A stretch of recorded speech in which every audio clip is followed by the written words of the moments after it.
রান্নাটা করার জন্য প্রথমে আমি এখানে দেখুন গ্যাসটা অন করে একটা কড়া বসিয়ে দিয়েছি।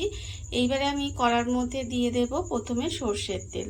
এখানে কিন্তু আমি রান্নাটা সর্ষের তেলেই করব। আপনারা চাইলে সর্ষের তেলে করতে পারেন, কিন্তু যদি মনে করেন সর্ষের তেলে করবেন না, তাহলে যে কোনো রান্নার তেলে কিন্তু রান্নাটা করতে পারেন। দেখুন আমি কিন্তু এখানে কড়াই সর্ষের তেল দিয়ে দিয়েছি, আর তেলটাও কিন্তু আমার এখানে ভালোভাবে গরম হয়ে গেছে। যখন দেখবেন তেলটা সুন্দর করে গরম হয়ে গেছে, তখন আমি প্রথমে দিয়ে দেব এর মধ্যে পেঁয়াজ কুচি। এখানে কিন্তু একটা মাঝারি সাইজের পেঁয়াজ আমি একটু কুচি করে রেখেছি, সেই পেঁয়াজটা আমি এখানে দিয়ে দিলাম। পেঁয়াজটা দিয়ে কিন্তু পেঁয়াজটা প্রথমে একটু লাল করে ভেজে নেব। পেঁয়াজটাকে কিন্তু আমার একটু এইভাবে লাল করে ভেজে নিতে হবে। পেঁয়াজটা আমার এখানে লাল করে ভাজা হয়ে গেছে। পেঁয়াজটা কিন্তু আমি এখানে লাল করে ভেজে নিয়েছি। এইবারে আমি এর মধ্যে দিয়ে দেব রসুন কুচি। এখানে কিন্তু আমি তিনটে একদম রসুনের কোয়া এইভাবে কুচি কুচি করে রেখেছি, সেই রসুন কুচিটা আমি এখানে দিয়ে দিলাম। রসুন কুচিটা দিয়ে রসুনটা কিন্তু একটু তেলের মধ্যে পেঁয়াজের সঙ্গে ভেজে নেব, যাতে রসুনের একটা কাঁচা গন্ধ থাকে সেটা চলে যায়। আমি প্রতিদিনের মতো আপনাদের একটা কথাই বলবো যে প্লিজ আমার ভিডিওটা আপনারা টেনে টেনে দেখবেন না, পুরো ভিডিওটা দেখুন, আশা করি আপনাদের ভালো লাগবে। দেখুন আমি কিন্তু এখানে রসুনটা একটু নেড়ে ভেজে নিয়েছি, এর ফলে রসুনের যে কাঁচা গন্ধটা সেটা চলে গেছে। এইবারে আমি এর মধ্যে দিয়ে দেব আলু। এখানে কিন্তু আমি দুটো বড় সাইজের আলুকে এইভাবে একটু ছোট ছোট করে ডুমো করে কেটে রেখেছি, সেই আলুটা আমি এখানে দিয়ে দিলাম। আলুটা দিয়ে আলুটা কিন্তু এখানে একটু ভেজে নেব। আর এই সঙ্গে কিন্তু এর সঙ্গে আমি দিয়ে দেব সয়াবিন। এখানে অল্প একটু সয়াবিন ভিজিয়ে রেখে দিয়েছিলাম জলের মধ্যে, নর্মাল টেম্পারেচার জলের মধ্যেই ভিজিয়ে রেখেছিলাম। সেই সয়াবিনটাও দিয়ে দিলাম। দিয়ে সয়াবিন আর আলুটা কিন্তু একসঙ্গেই লাল লাল করে একটু ভেজে নিতে হবে। আর আমার চ্যানেলের নতুন বন্ধু পুরনো বন্ধু সবাইকে আমার তরফ থেকে অনেক অনেক ভালোবাসা জানাই। আর নতুন বন্ধুদের বলছি, যারা আমার চ্যানেলটা সাবস্ক্রাইব করবেন তাদেরকে বলছি পাশে থাকা বেল বাটনটা অবশ্যই প্রেস করে দেবেন, যাতে আমি যখনই প্রতিদিন ভিডিও আপলোড করব সবার প্রথমে আপনাদের কাছে নোটিফিকেশান চলে যাবে এবং আপনারা আপনাদের সময় মতো ভিডিওটা দেখে নিতে পারবেন। দেখুন আমি কিন্তু আলু আর সয়াবিনটা এইভাবেই একটু লাল করে ভেজে নেব। আলু আর সয়াবিনটা কিন্তু আমি একটু সময় এইভাবে লাল করে ভেজে নিয়েছি। এবারে দেখুন আমি এর মধ্যে দিয়ে দেব মুসুর ডাল। এখানে কিন্তু আমি বেশ কিছুটা মুসুর ডাল আগে থেকে ধুয়ে পরিষ্কার করে রেখেছিলাম, সেই মুসুর ডালটা কিন্তু এর মধ্যে দিয়ে দিলাম।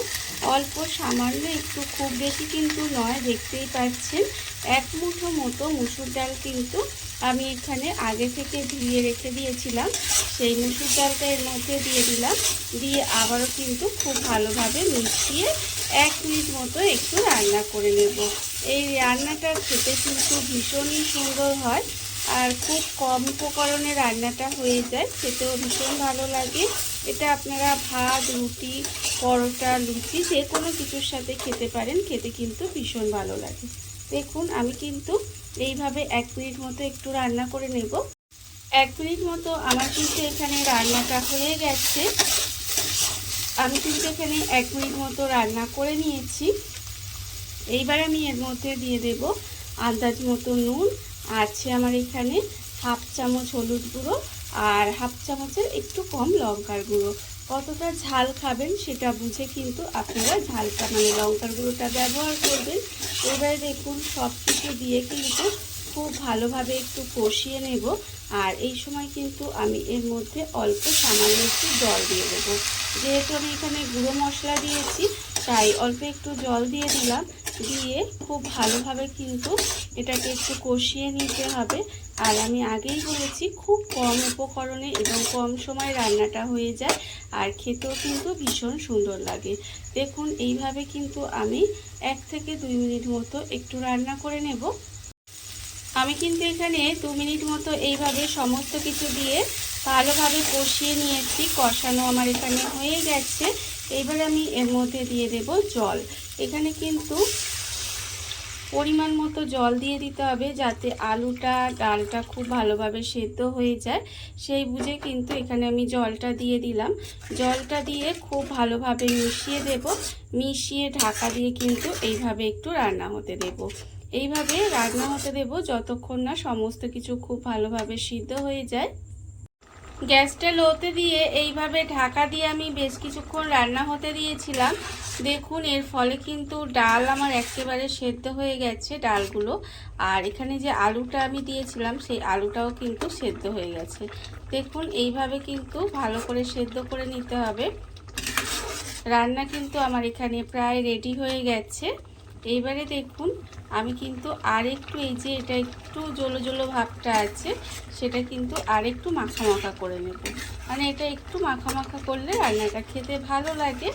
আর যদি মনে করেন ভাত দিয়ে খাবেন তাহলে এইভাবে রেখে দিতে পারেন। আর যদি মনে করেন রুটি লুচি পরোটা দিয়ে খাবেন তাহলে কিন্তু এটাকে আর একটু ঘন করে নেবেন, খেতে কিন্তু বেশি ভালো লাগবে।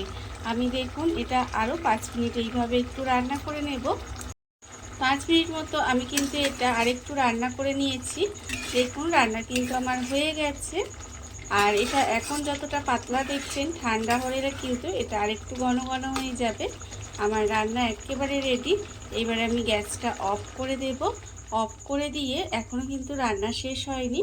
দেখুন আমি গ্যাস অফ করে দিয়েছি।